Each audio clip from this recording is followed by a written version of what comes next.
biomolecule. In the last session, we have seen what are the different types of organic and inorganic compounds that you can find in a living organism. We have also discussed a method to determine the organic compounds in a living organism and the inorganic compounds that are present in a living organism.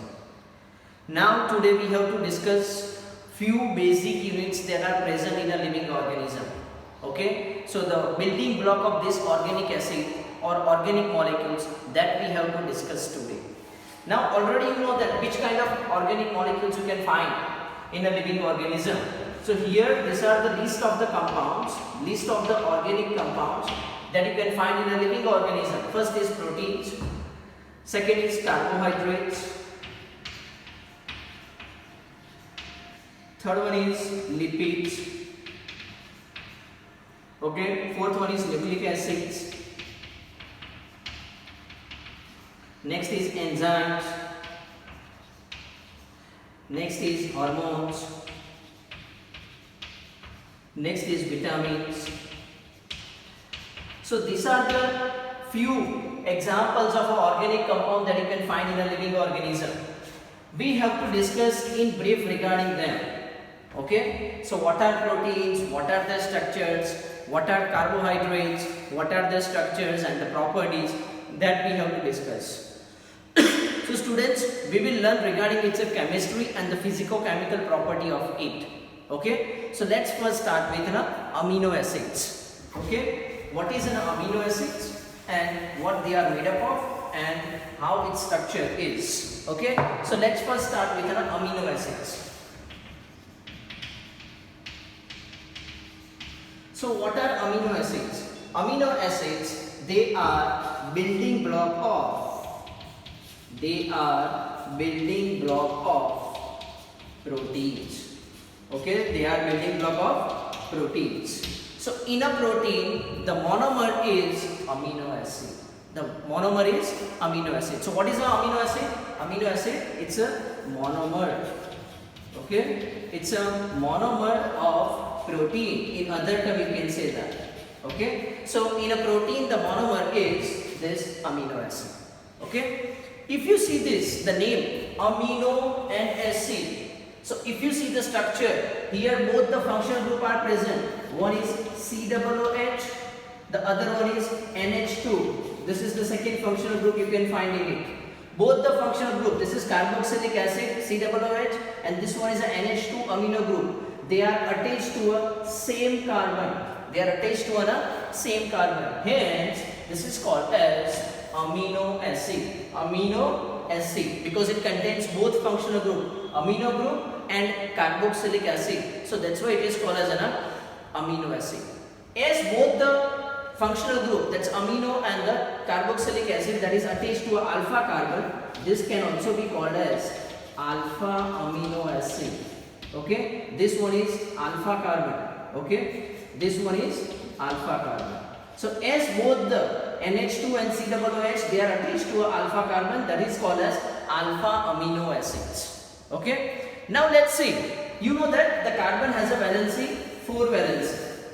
Okay, so this on the one side that is NH2, on the other side COOH, 2 functional group have been attached. The third functional group that is attached to it is a H. Okay, and the fourth one is R. Because the carbon has a valency 4, it can combine with 4 functional group. So here it can combine with 4 functional group, 1, 2, 3 and 4. In all the amino acids, NH2 and the COOH are present. These 2 R keeps on changing and usually this R keeps on changing. Okay, but all these are attached to only one carbon, that you can say alpha carbon. Hence it can also be called as alpha amino acids. What it can be called as? Alpha amino acid. Clear? The R may going to be vary, and based on these variations in the R group, we have 20 different types of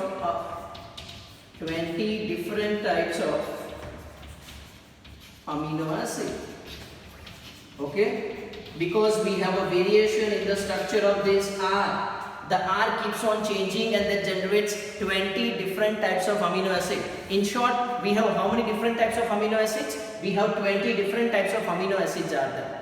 Like I will tell you the few examples. If R is equal to H, over here, so this amino acid can be called as, what it can be called as? It can be called as glycine, which is the simplest amino acid. Here the R is equal to H. If R is equal to methyl group, CH3 group, okay, what it is called as? This is called as another amino acid, what we are calling it as alanine. Okay, if R is equal to hydroxymethyl, OHCH2, hydroxymethyl, then this one is called as serine. This is the third amino acid. Clear? We have three different types of, these are the three examples of amino acids: glycine, alanine, serine. Okay, in a glycine the R is equal to H. In alanine the R is equal to CH3, methyl group. In serine the R is equal to CH2OH. It is a hydroxymethyl group. They are present. So these are the different types of amino acids. Okay, and if you have been asked which is the simplest amino acid, then this is the simplest amino acid. Like you can also draw a structure. Like suppose if I say you to draw a structure of alanine, you can also draw it. Like here just you have to change a R. So this is a structure of alanine: NH2, C, COOH, H, and you know that in alanine it's a methyl group. Similarly, for glycine, then you have to replace this CH3 with H, and if it is serine, then you have to replace this CH3 with CH2OH. Okay, so you can also make the structure of these different amino acids by knowing the functional group that is present in it. Clear? So these are the three examples of amino acid which I have shown, because here thus there is a change in a R group. Now apart from that, the R group which is attached to it, it has a different you can say a different properties. Based on the property, it may be acidic, basic, and the neutral. Okay, so we have a different types of amino acid, and I will tell you the name of these amino acids. First, which are the acidic amino acids? Acidic amino acids. Okay, so the examples of acidic amino acids are glutamic acid, and the second one is called as aspartic acid. Okay, this is a glutamic acid and the aspartic acid. Now the example of a basic amino acid where the R functional group is basic in nature. Okay, so the example of basic amino acid, these are the example: histidine, arginine, and lysine. These are the basic amino acids. Okay, and which are the neutral amino acid? Neutral. Okay, so here these are the neutral amino acids. The example is valine. Okay, so these are the example: acidic, basic, and the neutral. The example of acidic amino acids are glutamic acid, aspartic acid. Basic amino acid are histidine, arginine, lysine. See, dear students, here there is a spelling mistake. It's a histidine, N-E. Okay, histidine, arginine, lysine, and which is an example of neutral amino acid? It's a valine. Okay, so these are the examples: acidic, basic, and neutral. Apart from that, I can also tell you the examples of aromatic amino acid. Remember, these are the examples of aromatic amino acid. Aromatic amino acids. So which are the examples of aromatic amino acid? They are phenylalanine, second one is tyrosine, and the third one is tryptophan. Okay, these three are aromatic amino acid. Okay, so if you have been asked that which are the aromatic amino acids, so these are the aromatic amino acids: phenylalanine, tyrosine, and the tryptophan. Okay, so these are the few examples from 20 different types of amino acid we have, and this is the basic structure of amino acid. Okay, now apart from that, I also want to highlight few things, that at a different pH, this amino acid can exist either in positive ion form, means cationic form, or it may be in a negative ion form, that's anionic form, or at certain pH that can exist in both positive and negative anion.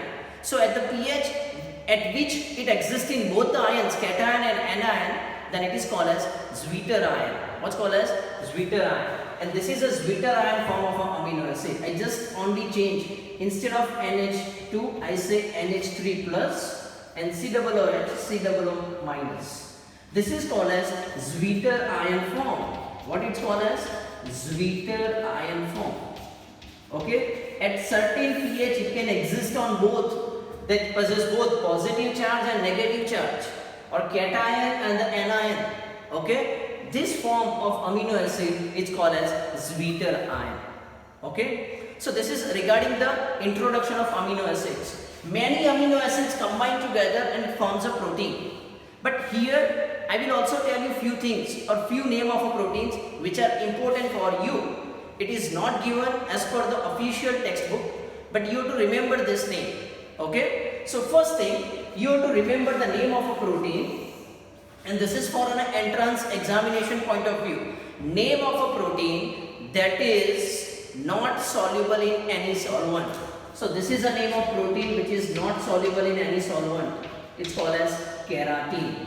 Keratin, that is present in hair, nail, feather, claw. So this is a protein, or horn. The protein that is present in hair, nail, claw, horn, feather. The protein that is present is a keratin. And this keratin protein is not soluble in any solvent. Again, another example I am telling you that, say, the protein which is abundantly found in an animal. So this is a name of a protein which is abundantly found in the animal. Collagen protein. Collagen protein is found in abundant quantity into an animals. And the last one is a Rubisco. Okay, so this is a protein that is found in abundant quantity in the plant. So what is the full form of Rubisco? It's a ribulose, biphosphate, carboxylase, oxygenase. This is an enzyme or the protein that is found in the abundant quantity into a plant. Okay, so I again repeat, keratin is a protein that is not soluble in any solvent. Collagen is a protein that is abundantly found in an animal, and the Rubisco is a protein that is abundantly found in a plant. The full form of Rubisco is ribulose, biphosphate, carboxylase, oxygenase. Okay, so this is what it has. Okay, so that is about the different types of a protein. Usually, students, the proteins are soluble in either dilute acid or dilute base or dilute alcohol. Okay, some are also even soluble in a water, but here this protein is not soluble in it. Instead of dilute acid, dilute base or dilute alcohol, when the proteins or amino acids, they are exposed to a strong acid, strong base and strong alcohol, there is a denaturation of its structure takes place. Means its structure gets denatured. Means the 3D structure of a protein, that gets altered. Okay, so that happens. So strong acid, remember student, strong acid, strong base and strong alcohol can denature the structure of a protein. Okay, whereas dilute acid or in dilute acid, dilute base or dilute alcohol, most of the proteins are soluble in either of this. But this is an exception. This is an exception protein, keratin, that is not soluble in any solvent. You might have seen advertisement of shampoos which contains the keratin. Why they add keratin? Because the keratin is present in a hair that makes the hair smooth. Okay, so that's why they are advertising that this is a keratin rich shampoo. Okay, because keratin is present in hair, feather, nail, horn, claw, etc. Okay, so that's all about the structure of a keratin. Okay, so students, today we have learned regarding the building block of protein, and that is amino acid. Similarly, there is also a building block of carbohydrates, and we are calling it as monosaccharides. Okay, you can say saccharides. They are the building block of carbohydrates. Okay, so that we will see in the next session. Till then, students, keep learning, keep watching, like and subscribe this channel. Okay, thank you for watching.